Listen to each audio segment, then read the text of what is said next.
الحمدللہ شعبان المعظم کا متبرک مہینہ تشریف لا چکا ہے، اور اس کی آمد کے ساتھ ہی رمضان کی آمد کی طرف بھی مکمل طور پر توجہ ہو جاتی ہے۔ تو کوشش یہ کرنی چاہیے کہ ماہ رمضان سے پہلے آنے والا یہ مہینہ جو ہمیں حقیقتاً ماہ رمضان کی تیاری کی طرف مائل کرتا ہے کہ عنقریب مہمان آنے والا ہے، استقبال کر لیں، تو ہمیں ہوشیار ہونا چاہیے اور اپنے لیے کوئی لاہے عمل اختیار کرنا چاہیے۔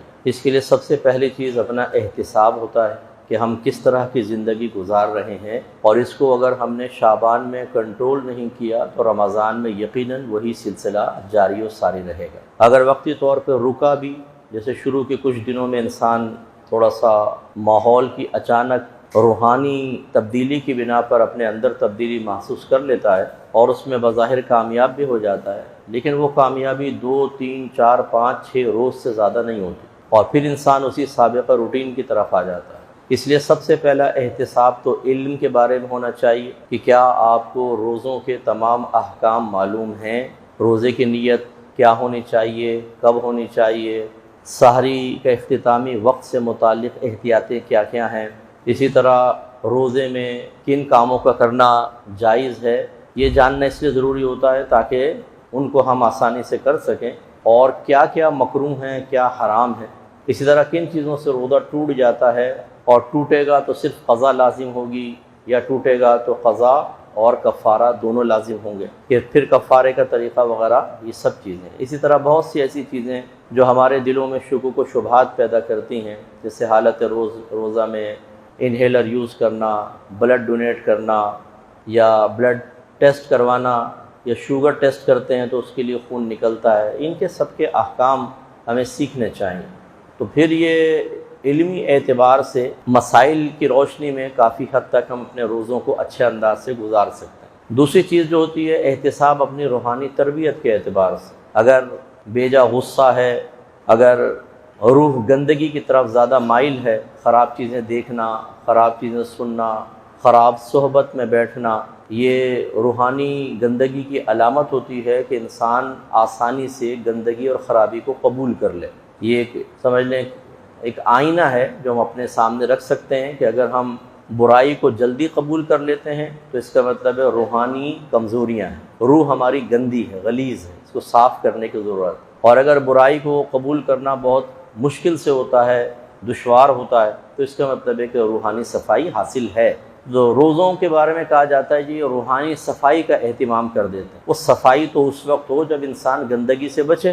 اب آپ کہیں کہ جی یہ جھاڑو لے لی، پوچھا لے لیا اور دیگر چیزیں، اس سے صفائی ہو جاتی ہے، لیکن گندگی بکھیرتے رہیں، جتنا سمیٹیں اس سے زیادہ بکھیر دیں، تو صفائی کیسے ہوگی؟ صفائی کے آلات کا پاس موجود ہونا یہ اس بات کا تقاضا نہیں کرتا کہ آپ گندگی کے معاملے میں غیر محتاط ہو جائیں، صفائیاں حاصل ہوتی رہیں گی، ایسا نہیں ہو۔ تو اس لیے ہمیں اپنا احتساب کرنا چاہیے کہ کس کی صحبت میں رہتے ہیں۔ ایسے دوستوں کے اگر رہتے ہیں جو بکورے قسم کے ہوں، گالیاں بکتے ہوں، گندی فحش باتیں کرتے ہوں، تو ہمیں شعبان میں تھوڑا سا ان سے کنارہ کشی اختیار کرنی چاہیے۔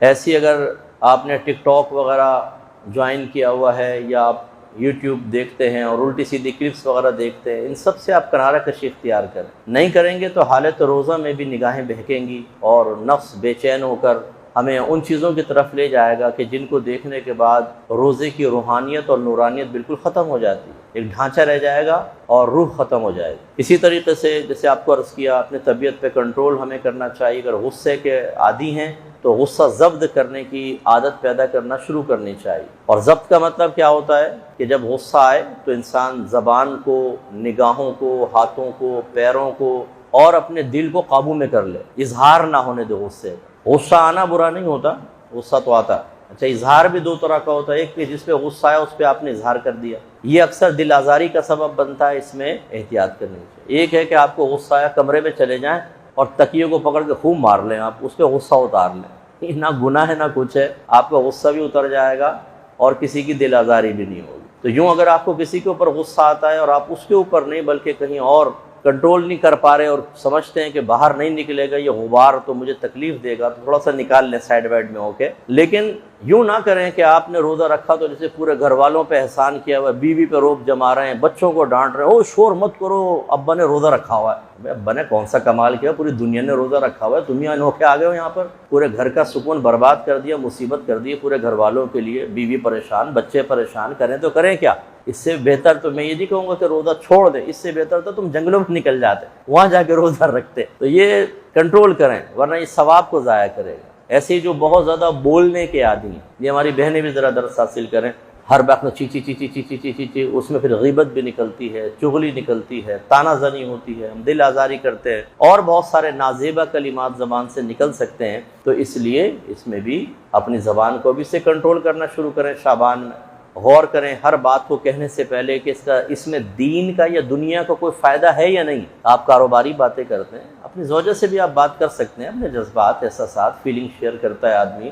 10 خاندانی باتیں ہوتی ہیں جو غیبت چغلی پر مشتمل نہ ہو، وہ آپ کر سکتے ہیں۔ یہ نہیں کہ آپ نے بالکل ہی منہ بند کر لیا، اب سامنے والے سب پریشان بیٹھے ہوئے ہیں بیچارے، وہ اپنا معافی ضمیر بیان کرنا چاہتے ہیں، آپ منہ کر کے ان کو خاموش کروائیں۔ تو یہ اس طرح کی خاموشی جو سامنے والوں کو کوفت اور اذیت میں مبتلا کر دے، اسے اگر آپ سنت سمجھتے ہیں تو پھر یہ بالکل غلط چیز ہے، یہ کوئی سنت نہیں۔ میرے آقا نے خاموشی ضرور اختیار کی، لیکن کبھی ایسا ہوا کہ صحابہ سوال کر رہے ہیں، سرکار ازواج مطہرات نے کچھ کیا اور کر دیا ہو سرکار؟ نہیں، مکمل جواب۔ آپ حدیثیں پڑھیں نا، ہمیشہ دین کو قرآن و حدیث پڑھ کر بھی سمجھیں، صرف مجھ سے نہ سمجھیں، صرف کسی پیر صاحب سے نہ سمجھیں، صرف کسی یوٹیوب کے عالم سے نہ سمجھیں۔ وہ اپنی سوچ، اپنی فکر اس کو بھی اس میں ڈال دیتا ہے اور پھر ایک نتیجہ مرتب کر کے آپ کو بتا رہا ہوتا ہے جو بعض اوقات اصل دین سے ٹکرا رہا ہوتا ہے۔ ہر ایک کی سوچ میں گہرائی ہو، ہر ایک صحیح نتیجے نکال رہا ہو، یہ ضروری نہیں ہوتا۔ ہم چونکہ اس فیلڈ کے آدمی ہمیں پتہ ہے کہ بہت سے علماء کہلانے والے بیان کر رہے ہوتے ہیں اور اتنے سطحی قسم کے رزلٹ نکال کے پبلک کو آزمائش میں ڈال رہے ہوتے ہیں کہ علمان والحفیظ،